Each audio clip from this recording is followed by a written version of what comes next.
Welcome to part 3 of the Biker Scout helmet project that I am helping 11893 out with. Tonight I have already went ahead and sanded down with 80 grit on the power sander and by hand some the areas that I used filler on last night. Everything looks good. It's still going well. This on the back is looking real good. It's got a nice taper to it. I think it'll be all right. And the front brother had just a little bit of a lip or a little bit of an edge to it. It feels nice right there. I need to go and file down these edges that I cut out and that I trimmed down, just try and dress them up a little bit. Ooh, excuse me, got the burps. And I thought I'd share with y'all what I'm going to use to address these edges that I used the Dremel on last night. Some of the little tools, I'm going to use these little files. Right here, there's some flat files. That's got a little bit of a good curve to it. I don't know if you can tell.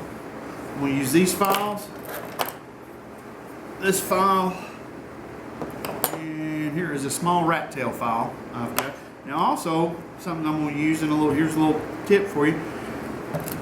On this part of the helmet, with that curve, I'm going to try and clean that up a little bit, and instead of trying to do it by hand, which might keep adding a wave to it, what I've done is I've took a 30 millimeter socket and I've got some sandpaper taped to it. That way, when I use it, it's kind of got the same curve with it, and it'll help address that. It'll help clean those up a little bit. And another tip for you, when you're addressing these edges, if you'll take like a black Sharpie or any kind of Sharpie, and if you'll just draw on the flat of where you're going to be sanding,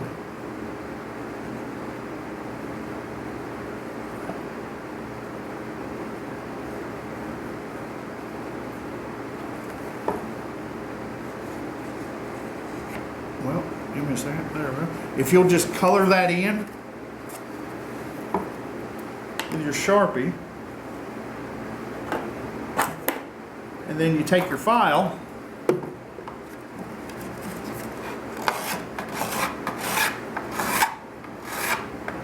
don't know if you can tell, when all the black is gone, what you're sanding, you can tell your high and low spots with that, and it just gives you a good, because sometimes you can't tell how your progress is doing, and it's just a good reference to help you with let's see if I can do it like this to help you. And you just want to try to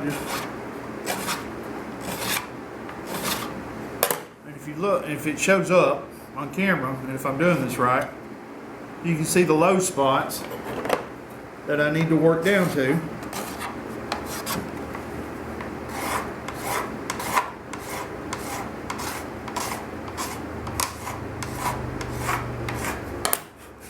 And it just helps with your final detailing. Try and just clean up your edges a little bit, just make it look a little bit decent, you know. And with this, I'm just going to use this.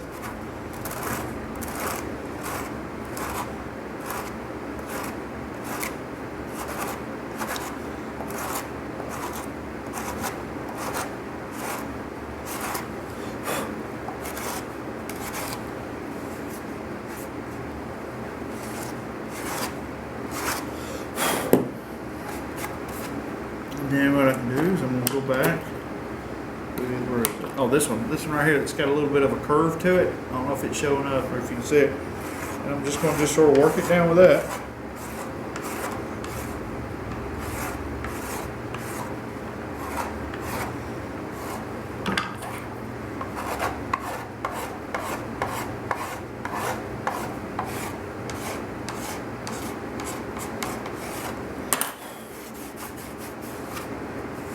As you can, hopefully you can see that, but that's how it turns out. We'll go ahead and finish up this side. And the reason I'm using this is with 80 grit on it is just I don't want to use this and try to get in this area because you're just going to eat away at that curve right there, and it's real easy to just totally chase your tail, as I like to say, doing this. I'm just using it like this just to just get some of that thick stuff. Just sort of get it going in the right direction, if you will. I'm going to take this file again. I'm just going to kind of work it.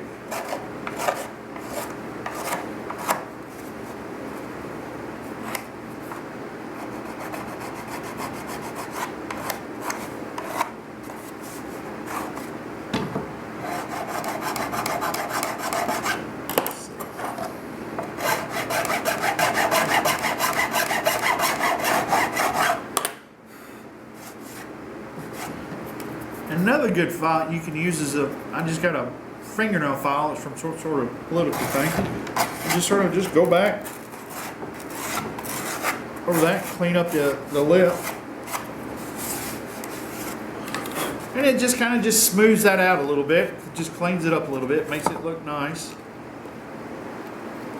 Still got a little bit right there I want to get. Hang on.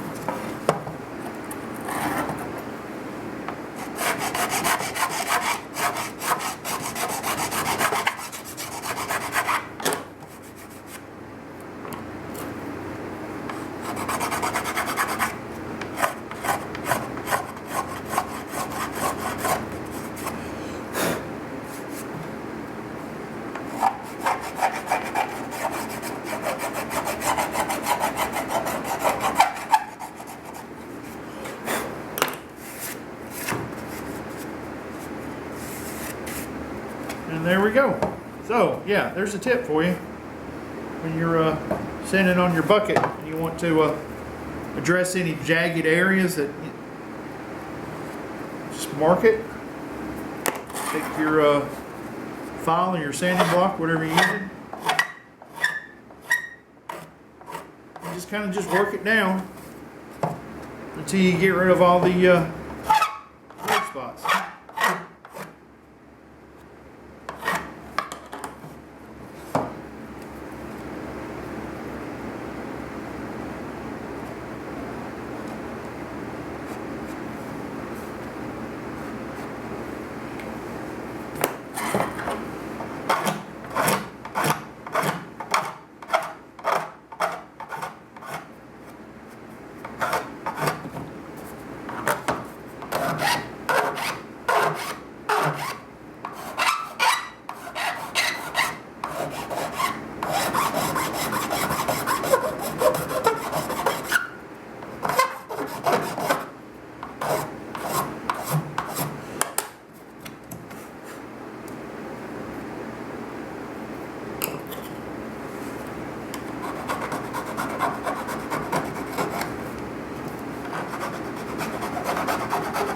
These little files, they are fantastic to have. They're real fragile, and you know I broke many a tip on them because they're but they're really good for these tight areas like right in there. Because I can go back to this one and just sort of address those. Make it.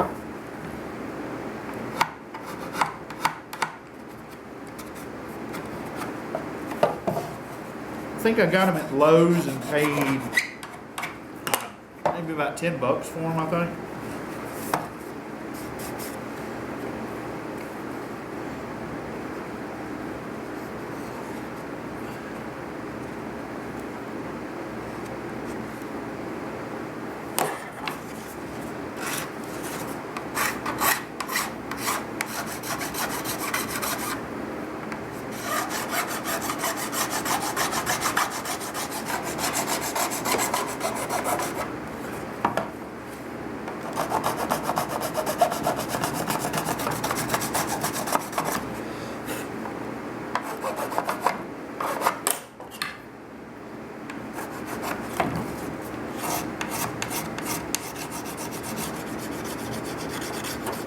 Now this is something you don't have to do on every helmet or every project. You know, it all boils down to how much time and how much work you want to, and effort you want to put into addressing the little details that a lot of folks probably will never ever see. or notice or pay attention that's even there. But it's just something I like to do on stuff, just to.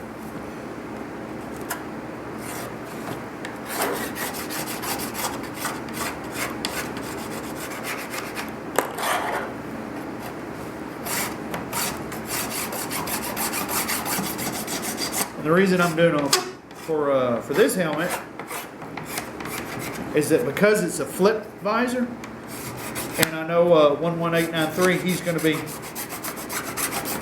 he'll probably have some photographs done with his visor up, and I just want it to look good for the pictures.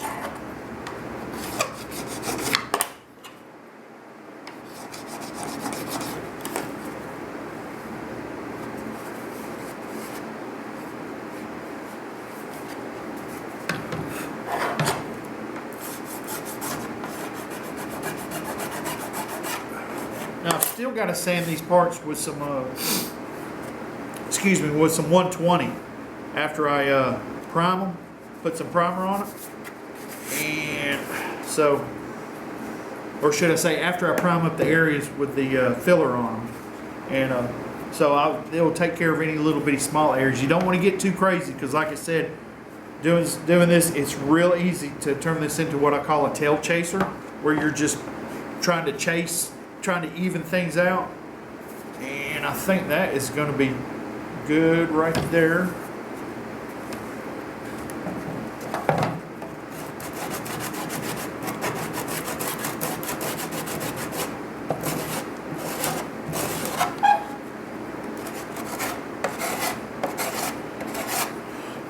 For me, what's difficult to look at on there, if you'll notice this seam, it is off center just a little bit.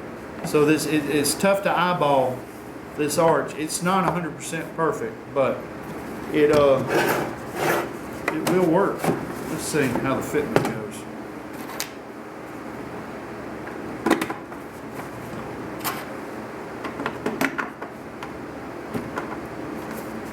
All right, let's see. Oh yeah. Yeah. It's got good clearance. A little bit right there. I still got a little bit right there where that shim is. Let's see if we can take care of that real quick. Right there, it's still rubbing right where how thick it is. Right there. So what I'm going to do is I'm going to use my file, and I am going to attempt to put a taper on that.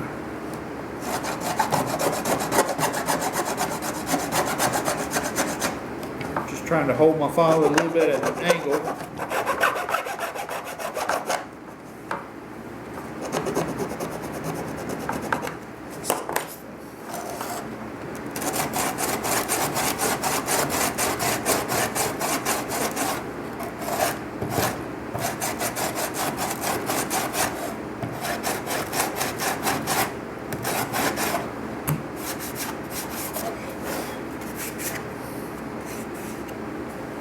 Let's see how that does.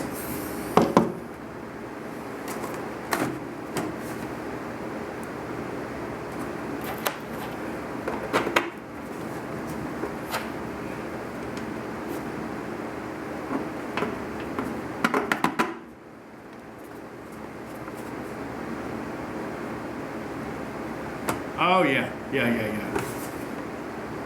Yeah. I don't know if the camera can pick that up. Let's see. I turn it like that. Let's see if I can hold it right there. It's got good clearance. And it's not too bad. That's good. Right there.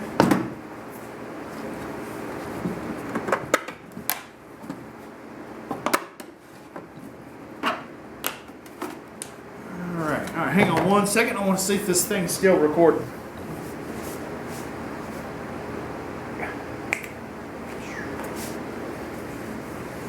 After last night's debacle, I'm real cautious now about trying to make good content for you folks. So I enjoy doing this. It's fun to do.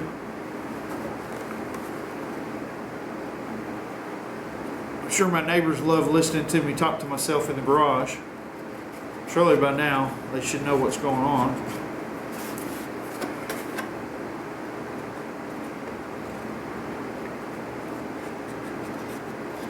Now for in here, I'm just putting some marks just as, like I said, just for some reference, because it's, especially on white plastic, it's real easy to get what's sometimes called white blindness, where you can't see how things are going. So I'm just trying to put some reference marks on this. And I'll tell you what, while I've got the marker out.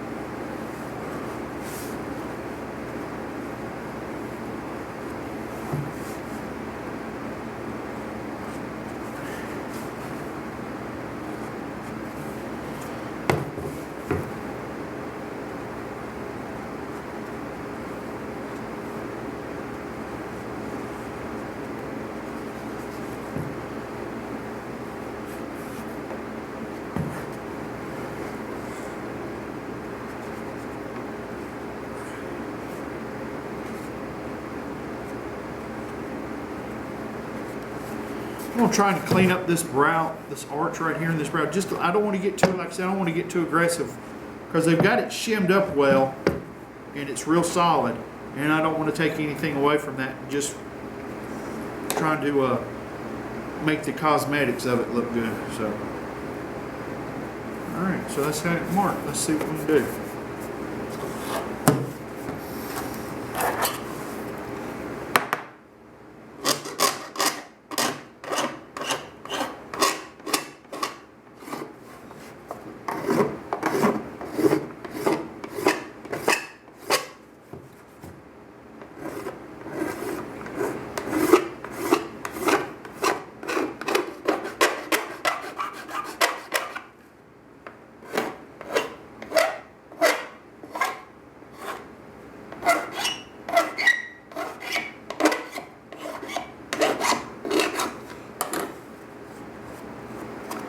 All right, I don't know if you can see it, but all right. I don't think you can see it. Anyway, that black spot, that means this is getting good. This is all nice and level. It's looking good.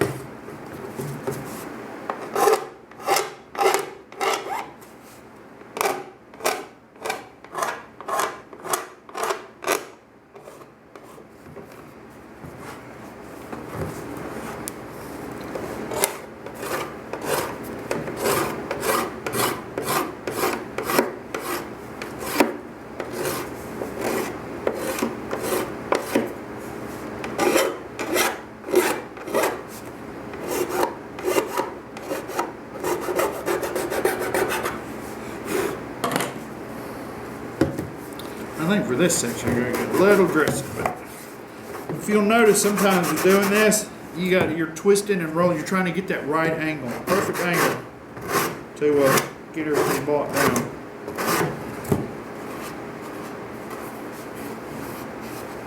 I don't want to get too aggressive on this line, because I don't want to start making this sidewall thin. So I'm trying to be just as careful as I can, because I still want to leave some meat on the bone, as the old saying goes. And with this,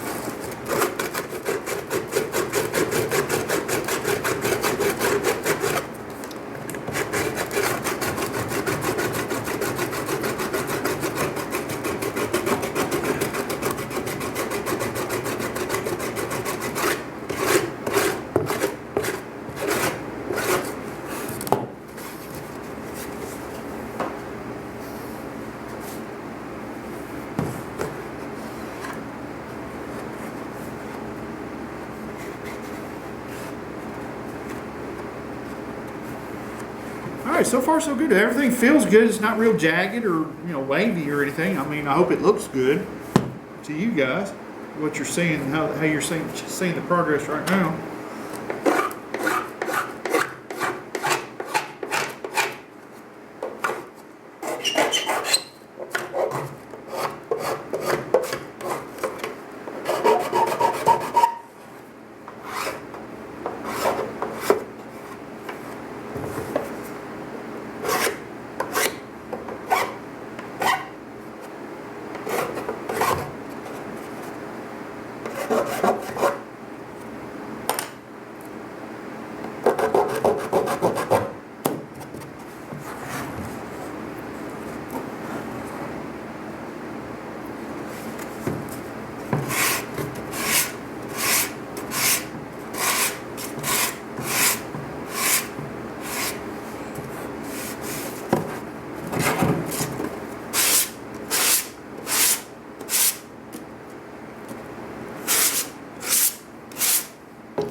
tackle these vents. I keep putting that off.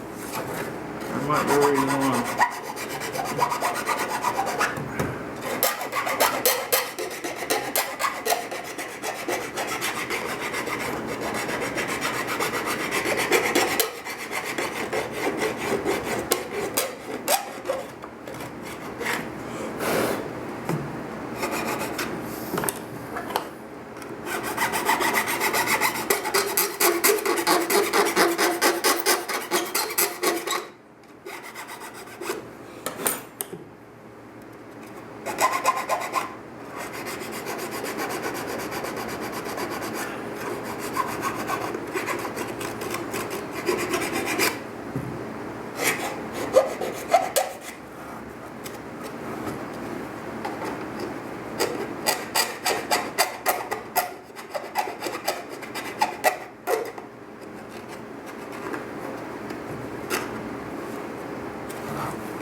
Oh, there we go.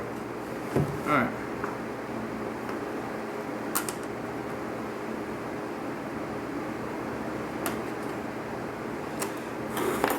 If you're doing these helmets, I'm just noticing something. Be very careful. If you're filing this tuck,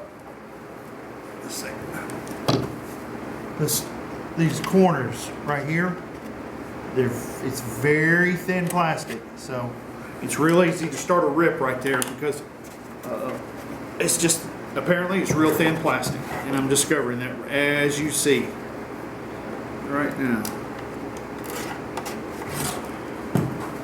So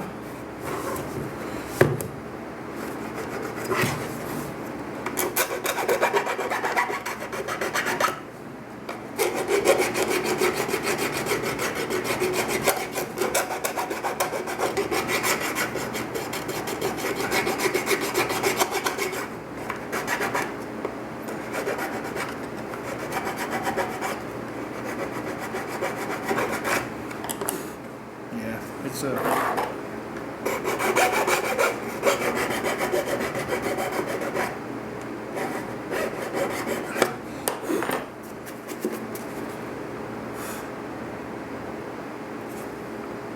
Alright, so yeah, there we go. Sorry about that. There we go. Alright, I think everything's got a good initial trimming, sanding, filling. Next, I'm going to shoot a coat of primer. I'm just going to prime this right here down the center, and that's it. I'm not going to prime the whole helmet to start out with. Reason being is because I've got to go back. I don't know if the cameras picked this up. There's a lot of 80 grit scratches right here from where I've sanded on it, and I just want to try and I've got to go back and sand it with 120. I just want to prime the areas that need to be addressed. After I sand it with 120, then I'll prime the whole helmet, and then I'll water sand it with some 320 and prime it again. So, yeah, all right. So next step, priming. So let me get you guys set up over there where I'm